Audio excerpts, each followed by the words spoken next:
के चलता था। पापा को तो अपने पैसे बचाने की पड़ी रहती है। एक छोटी सी विश होती मेरी, अगर पूरी कर देते तो क्या चला जाता। बड़े रेस्टोरेंट में मेरी पार्टी होती और मैं अपने सारे दोस्तों को बुलाता, मेरे रिश्तेदार मुझे महंगे महंगे गिफ्ट देते, कितना मज़ा आता। लेकिन नहीं, घर में मेरा केक काट दिया और हो गई मेरी बर्थडे। तो नहीं कैसे पापा है मेरी बर्थडे पर भी मेरी छोटी सी विश पूरी नहीं की। भाई मुझसे एक कलर बॉक्स खरीद लें या कम से कम एक बॉल पेन ही खरीदे। नहीं, मुझे ज़रूरत नहीं है। और आप है कौन, और ये दोनों कौन है? कौन है आप दोनों? मैं यतीम हूँ। मैं भी यतीम हूँ। यतीम तो मैं भी हूँ। यतीम? ये यतीम क्या होता है? यतीम वो होता है जिसका पेट मेरी तरह खाली होता है और वो लोगों की मोटरसाइकिलों में हवा भरता रहता है। यतीम वो होता है जिसके पैरों में मेरी तरह चप्पल नहीं होती लेकिन वो दूसरों के जूते पॉलिश करता है। यतीम वो होता है जिसको कोई पढ़ाने वाला नहीं होता, फिर भी वो दूसरों को कह रहा होता है कि अपने बच्चों के लिए प्लीज मेरे से किताबें खरीद लें। क्या मतलब? मैं समझा नहीं। क्या गरीब को यतीम कहते हैं? नहीं भाई, गरीब के पास तो सिर्फ पैसे नहीं होते, मगर यतीम के लिए जिंदगी गरीब से भी ज्यादा मुश्किल होती है। बिल्कुल ठीक कहा भाई आपने। यतीम को बचपन से ही बड़ा बनना पड़ता है क्योंकि इसके सर पे हाथ रखने वाला कोई बड़ा नहीं होता। यतीम वो होता है दुनिया चाहे जितना भी उस पर जुल्म कर ले लेकिन उसके लिए लड़ने वाला कोई खड़ा नहीं होता। यतीम को हर कोई हकारत से देखता है। यतीम को हर कोई दुत्कारता है। कुछ लोग तो यतीम को ऐसे कोसते हैं जैसे यतीम होने में खुद उसका कसूर हो। यतीम का सबसे बड़ा कसूर ही ये होता है कि वो यतीम है। अरे भाई, आप लोग क्या कह रहे हैं? मुझे तो कुछ समझ में नहीं आ रहा। मैं तो ये सोच रहा हूँ मेरे पापा ने मेरी विश पूरी क्यों नहीं की। क्या आप बता सकते हैं अगर किसी की कोई विश पूरी ना हो तो उसे कैसा लगता है? ये बात हमसे बेहतर कौन जान सकता है, लेकिन हमें नहीं पता कि अगर किसी की कोई विश पूरी होती है तो उसे कैसा लगता है। हाँ, क्या आप बता सकते हैं कि किसकी विश पूरी हो उसको कैसा लगता है? लो भाई, आप लोगों को तो यही नहीं पता। भाई जाहिर सी बात है, बहुत अच्छा लगता है। मेरी तो जब भी कोई विश पूरी होती है मुझे तो बहुत अच्छा लगता है, लेकिन अभी भी मेरी ऐसी बहुत सारी विशेज हैं जो पूरी नहीं हुई हैं। क्या आप लोगों की ऐसी कोई विश है जो पूरी नहीं हुई हो? हाँ भाई, मेरी भी विश है। मैं चाहता हूँ जो मैं दूसरों को किताबें बेचता हूँ कोई मेरे लिए भी खरीदे। हाँ भाई, मेरी भी एक विश है। मैं चाहता हूँ कि मेरे पैरों में भी चप्पल हो और जब मैं चप्पल पहन के चलूँ तो मुझे महसूस हो कि ज़मीन कितनी नरम लगती है, कितना मज़ा आता है। मेरी भी एक विश है। मैं जानना चाहता हूँ कि जब खाना खा के पेट भर जाता है तो कैसा लगता है, कितना सुकून मिलता है। मैं भी एक बार पेट भर के खाना खाना चाहता हूँ। अरे तो भाई, आप अपने अब्बू से कहिए ना कि वो आपकी विशेष पूरी करेंगे।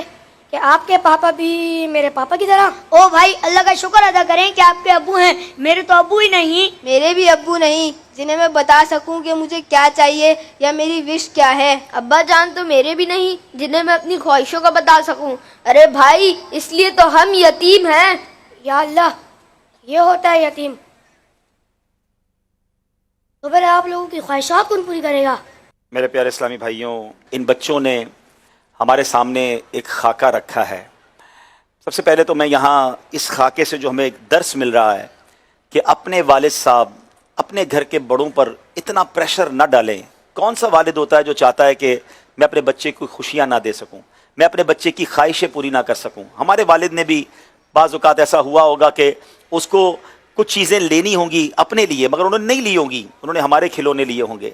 अपने लिए कपड़े लेने गए होंगे और जब याद आया होगा कि बच्चे को स्वेटर दिलाना है, स्कूल का यूनिफॉर्म दिलाना है, उन्होंने अपने कपड़े नहीं लिए होंगे, हमारे लिए चीज़ें ली होंगी। मगर हर इंसान की एक लिमिट होती है। बाज़ औक़ात बच्चे और घर वाले इतनी प्रेशर देते हैं, सोचिए उस वालिद पर क्या बीतती होगी, उस घर के सरबराह पर क्या बीतती होगी। और बाज़ औक़ात ऐसा भी हो जाता है कि वो शख्स फिर हराम की तरफ चला जाता है, वो शख्स फिर अल्लाह ना करे गलत कामों की तरफ चला जाता है, और बाज़ औक़ात इतनी मायूसी फैल जाती है कि वो ख़ुदकुशी की तरफ भी चले जाते हैं। तो पहला सबक तो ये मिला कि अगर आपके वालिद साहब या आपके बड़े भाई या अगर कोई मेरी बहन सुन रही है, उनके बच्चों के वालिद अगर आपकी ख्वाहिश पूरी नहीं कर पा रहे तो उन पर प्लीज़ इतना प्रेशर ना डालें। आजकल महंगाई का दौर है, उनके दिल पर क्या बीतती होगी। तो अपने माँ बाप की कदर कीजिए, जिनके पास माँ बाप हैं उनकी खिदमत कीजिए। और एक अहम सबक जो हमें मिल रहा है कि यतीम बच्चों का क्या हाल हो जाता है। माँ बाप जब चले जाते हैं तो वो बच्चा बाज़ औक़ात दर बदर हो जाता है, اور یتیم کی کفالت ہمارے اسلام میں اس کی بڑی زبردست پذیرائی ہے. یہ اتنی بڑی نیکی ہے. میں آپ کو کچھ حدیثیں سنانا چاہتا ہوں. ہم بہت ساری نیکیاں کرنے کے بارے میں سنتے ہیں، مگر یتیم کی کفالت یہ کیسا کمال کا کام ہے کہ سرکار دو عالم صلی اللہ تعالی علیہ وسلم کا فرمان ہے کہ میں اور یتیم یا کسی دوسرے کی کفالت کرنے والا جنت میں ایسے ہوں گے. یہ فرمانے کے بعد حضرت سفیان بن عیینہ چونکہ یہ حدیث بیان کر رہے تھے تو انہوں نے فرمایا کہ نبی پاک نے اس طرح دونوں ہاتھوں کی انگلیوں کی طرف اشارہ کیا، جیسے ہاتھ کی انگلیاں ساتھ ہوتی ہیں. آقا علیہ الصلوۃ والسلام یہ فرما رہے ہیں کہ جنت میں اس طرح ساتھ ہوں گے. سبحان اللہ. اب ایک اور پیارے آقا علیہ الصلوۃ والسلام کی حدیث سنیے. میرے آقا علیہ الصلوۃ والسلام فرماتے ہیں کہ جس نے کسی یتیم کو منہ بولے مسلمان والدین کے سپرد کیا یہاں تک کہ وہ کھانے پینے کے معاملے میں مطمئن ہو جائے تو اللہ تعالیٰ یقیناً اس پر جنت واجب فرما دیتا ہے. یتیم کی کفالت، ان کے معاملات کو حل کرنا، یہ جنت میں جانے والا راستہ ہے. مگر اب سوال یہ ہے کہ ہمارا چھوٹا سا گھر ہے، ہم یتیموں کی کفالت کیسے کریں؟ ہم چاہیں بھی تو یتیموں کو تلاش کیسے کریں؟ تو جناب پہلے تو آس پاس اپنے رشتہ داروں میں دیکھ لیجئے، کسی یتیم کا یوں سمجھے سہارا بن جائیے. اور سبحان اللہ، یہ اتنی بڑی نیکی کمانے کا موقع ہمیں ہماری دعوت اسلامی بھی دیتی ہے. دعوت اسلامی نے الحمدللہ ایک بڑا ہی شاندار مدنی ہوم بنام یتیم خانہ یہ بنانے کی نیت کر لی ہے، لیکن آپ سمجھ سکتے ہیں اس کی تعمیر پر کروڑوں روپے کی حاجت ہے. یاد رکھیے ہم نے بہت سارے یتیم خانوں کا وزٹ کیا ہے اور کئی یتیم خانے تو ایسے ہیں جو بالکل ایسا لگتا ہے وہ خود بھی یتیم ہیں.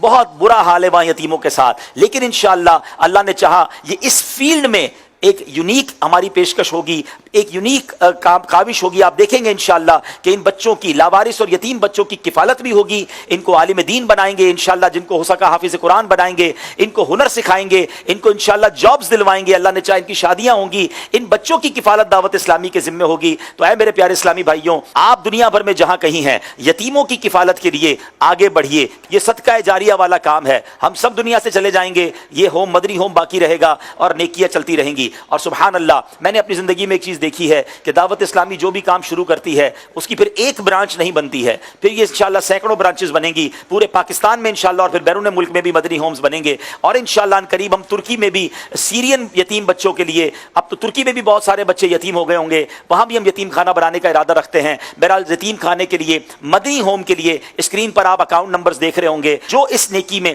اپنا حصہ ملانا چاہتے ہیں، امیر اہل سنت کی بڑی پیاری دعا بھی اس کے ساتھ لکھی ہے. اللہ کرے کہ ہم یتیموں کی کفالت کرنے والا کام کریں.